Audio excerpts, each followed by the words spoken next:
My parents wanted me arrested for theft by my perfect brother. They went to prison instead. The detective showed me surveillance footage of someone wearing my jacket stealing electronics from the warehouse where I worked nights as a security guard. The figure moved through the camera blind spots with precision that suggested inside knowledge of the security system.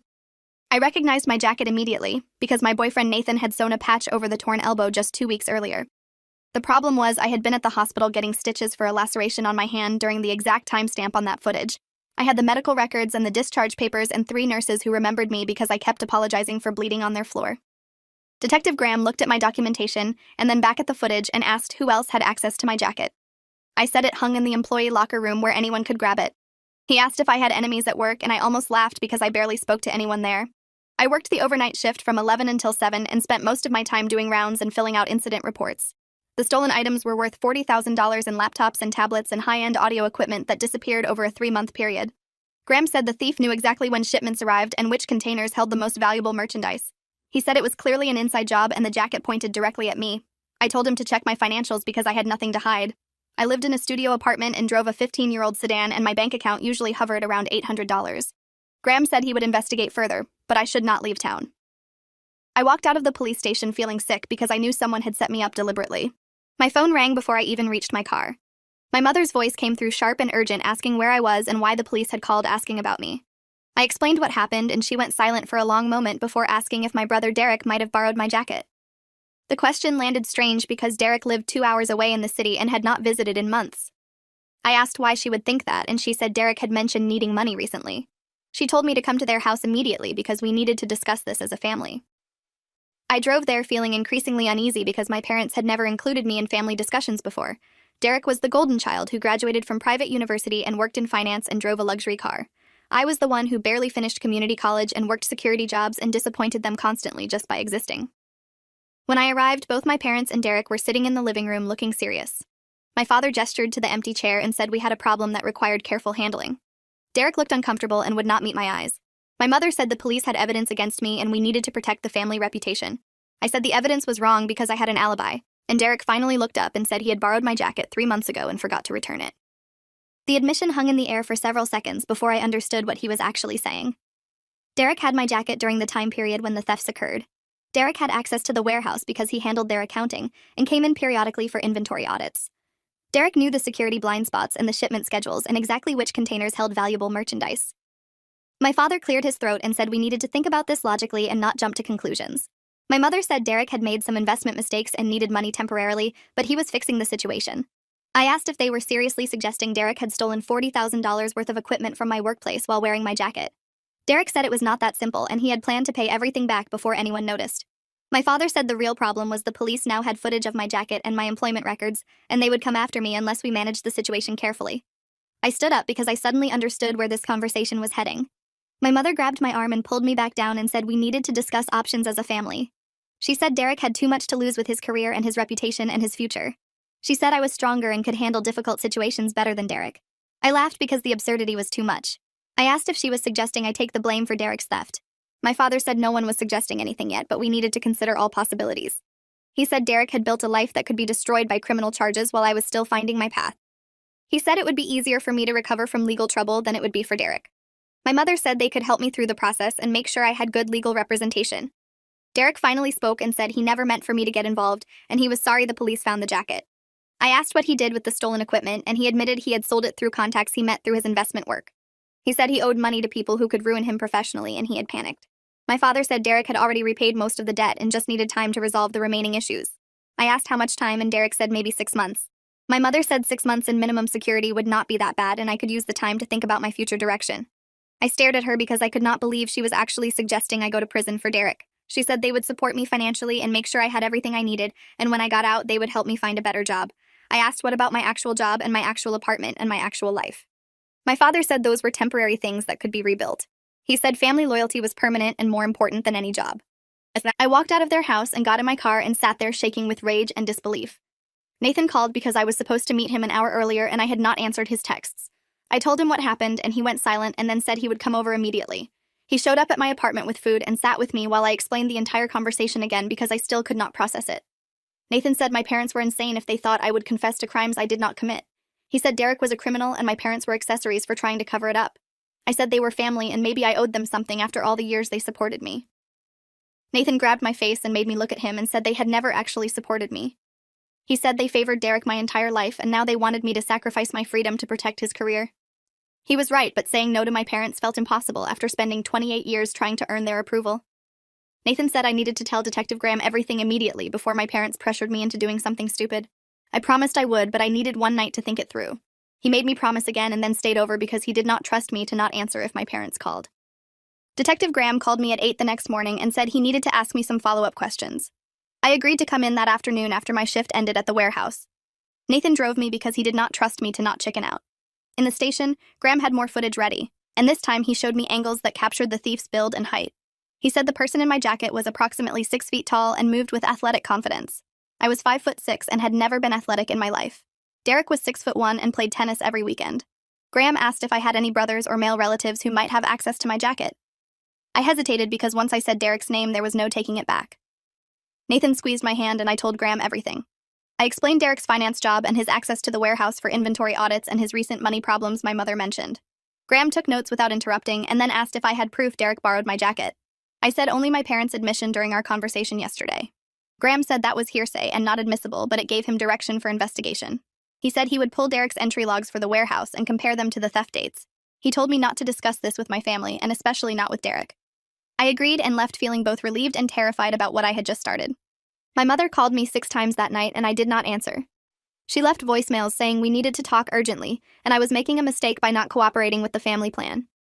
My father sent texts saying I was being selfish and immature and needed to think about people other than myself.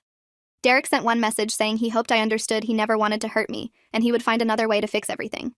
I blocked all their numbers because I could not handle the pressure and the guilt that came with every message. Nathan stayed with me again, and we watched movies and he kept reassuring me I did the right thing. 2 days later, Graham called and said he needed me to come back to the station. When I arrived, he had another detective with him named Lisa Thornton who specialized in white-collar crime. They showed me Derek's entry logs and the theft dates lined up perfectly. Every time equipment disappeared, Derek had been in the building within a 2-hour window.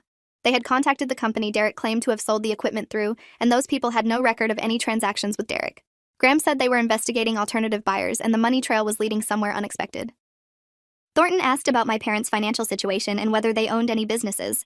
I said my father owned a small construction company, and my mother managed the office and handled billing. Thornton asked how long they had owned the business, and I said about 15 years since my father left his previous employer. She asked if the business seemed successful, and I said they lived comfortably in a nice house and took vacations and supported Derek through private university. Graham said they were following the money from the stolen equipment sales, and some of it traced back to accounts connected to my father's construction company. I felt sick because I realized this was bigger than just Derek stealing electronics. Thornton explained they found evidence Derek had been funneling stolen goods through my father's business connections and splitting the profits. She said my parents likely knew about the thefts and helped facilitate them. I asked why they would risk their business and their freedom for Derek, and Thornton said some parents would do anything to protect their children. She said usually just one child in particular. I thought about my entire life watching Derek get everything while I got criticism and disappointment. I thought about them asking me to go to prison while they knew Derek was guilty. Graham said they were building a case but needed time to trace all the financial connections and identify every buyer who purchased stolen equipment through my father's business network.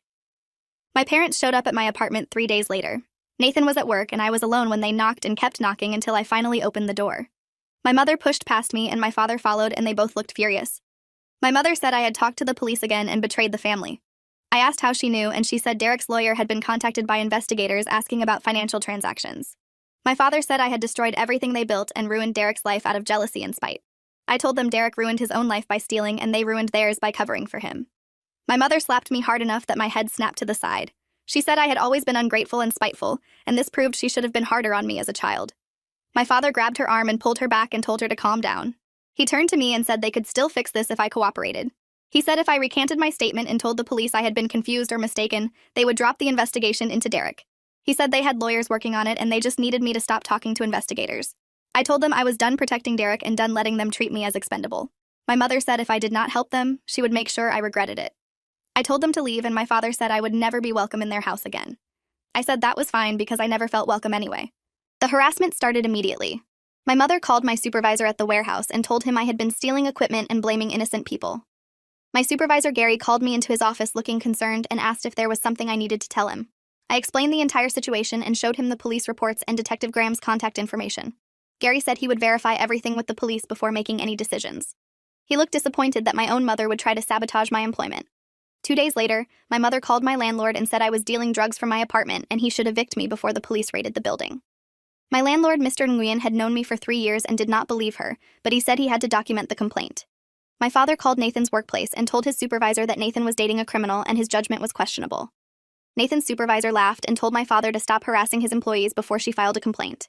My parents were systematically attacking every part of my life and I felt powerless to stop them. Nathan said we needed to document everything and consider a restraining order.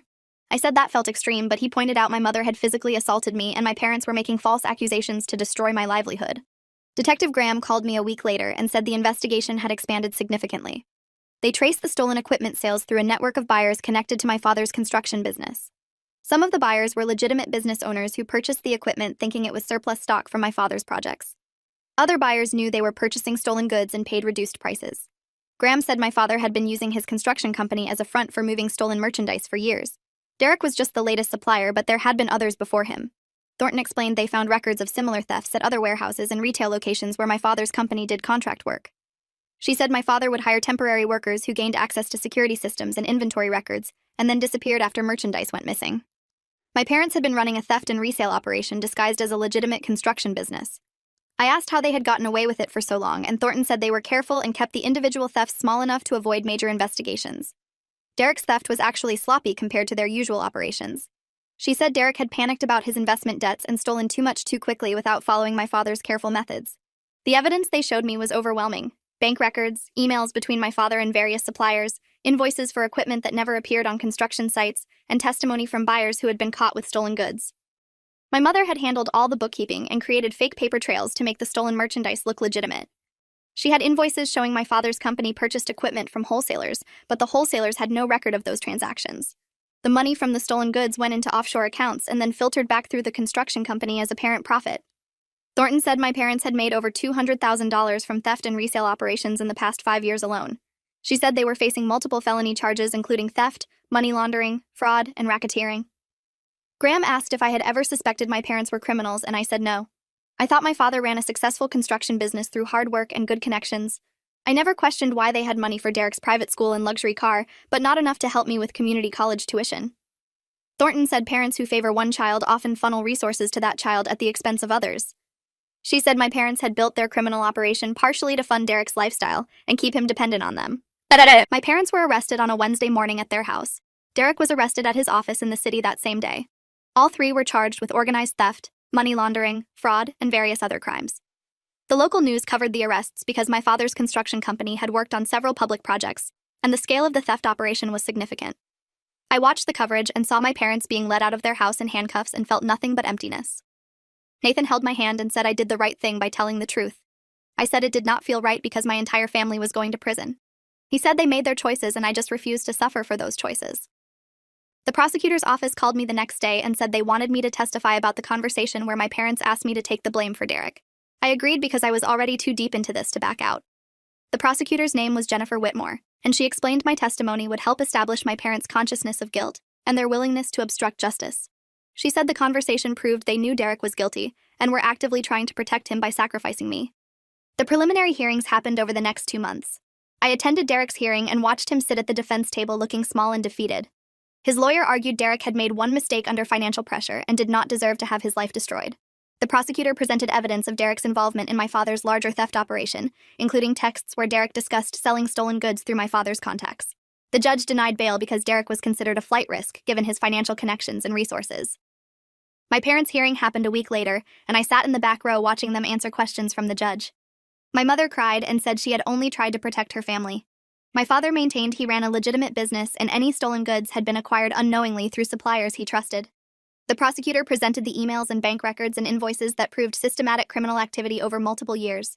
The judge denied bail for both of them and set trial dates for 6 months out. I received a letter from Derek 2 weeks after his hearing.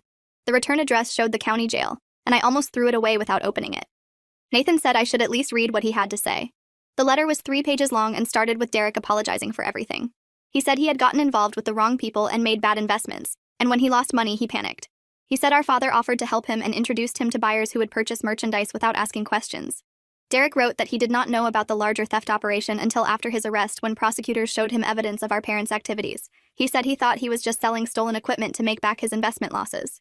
He did not realize our parents had been running a criminal enterprise for years. Derek said he understood if I never forgave him, but he wanted me to know he never intended for me to take the blame.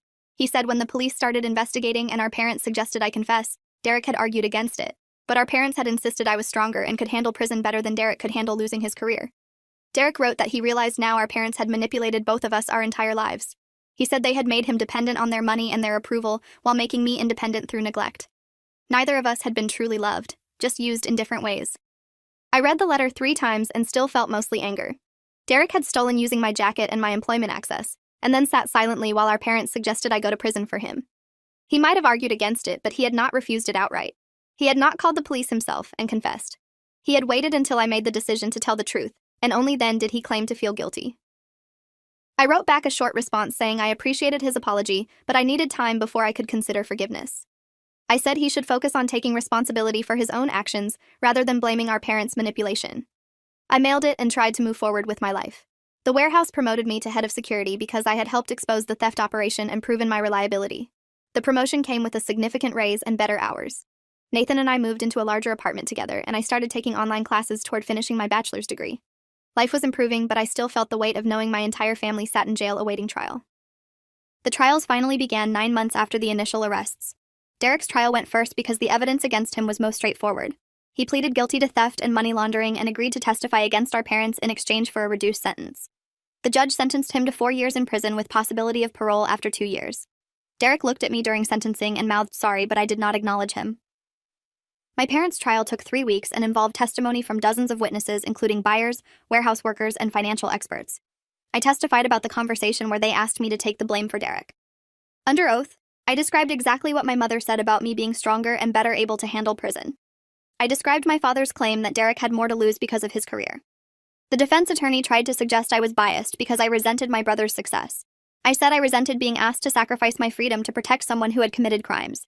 The prosecutor presented evidence of my parents' years of criminal activity, including the theft ring, the money laundering through the construction company, and the various suppliers who had stolen goods at my father's request. My mother testified that she had only tried to protect her family and had not fully understood the legal implications of her actions. She cried on the stand and said she loved both her children equally and never meant to hurt me. The prosecutor showed her the voicemails she had left asking me to confess to crimes I did not commit. He showed her the documented calls to my employer and landlord making false accusations. He asked if that was how someone expressed equal love. My mother said she had been desperate and scared and not thinking clearly. My father testified that his business had been legitimate, and he had been deceived by suppliers who provided stolen goods without his knowledge. The prosecutor showed him emails where he explicitly discussed acquiring merchandise from warehouse thefts. He showed him bank records proving he had personally deposited money from stolen goods sales. He asked my father to explain how that was unknowing participation. My father said he had made mistakes but never intended to build a criminal enterprise. The jury deliberated for 2 days before finding both my parents guilty on all counts. Sentencing was scheduled for a month later, and I marked it on my calendar with hands that barely shook anymore. The courtroom was nearly empty for sentencing except for the prosecutor and the defense attorneys and me. My parents entered in orange jumpsuits looking older than I remembered. The judge reviewed the evidence in the pre-sentencing reports and the recommendations from probation. He said my parents had run a sophisticated criminal operation that victimized multiple businesses and individuals over several years. He said they had shown no genuine remorse and had actively tried to obstruct justice by pressuring their daughter to take blame for crimes she did not commit. He said the assault on me and the harassment of my employer and landlord demonstrated a pattern of manipulation and disregard for others. My father received 8 years in federal prison with full restitution to all victims. My mother received 6 years with full restitution. Neither showed emotion when the sentences were announced. As the bailiff led them away, my mother looked at me and said I had destroyed our family. I said they had destroyed it themselves. My father said nothing and kept his eyes forward as they took him back to holding. I sat in the courtroom after everyone left and felt the weight of everything finally lift. Nathan came in and sat beside me and asked if I was okay. I said I was better than okay because I was finally free from people who had never valued me. He said we should go celebrate, and I agreed. We went to our favorite restaurant and ordered too much food and talked about plans for the future. I told him I had been accepted into an online bachelor's program in criminal justice. He said that was perfect and I would make an amazing investigator or advocate. I said I wanted to help people who got blamed for things they did not do. I wanted to stop people from being scapegoats for family members who should face their own consequences. Nathan raised his glass and said he was proud of me. I raised mine and we toasted to new beginnings and choosing our own family. 3 years later, I finished my degree and started work as a victim advocate helping people navigate the criminal justice system. Derek was released on parole and moved to a different state. We exchanged occasional emails but never rebuilt a relationship. My parents remained in prison serving their sentences, and I never visited them. I built a life with people who actually valued me, and I never looked back at the family that wanted me to sacrifice everything for someone who had never sacrificed anything for me. If you enjoyed this, you'll definitely want to see the next ones too. So subscribe now and let me know your take in the comments.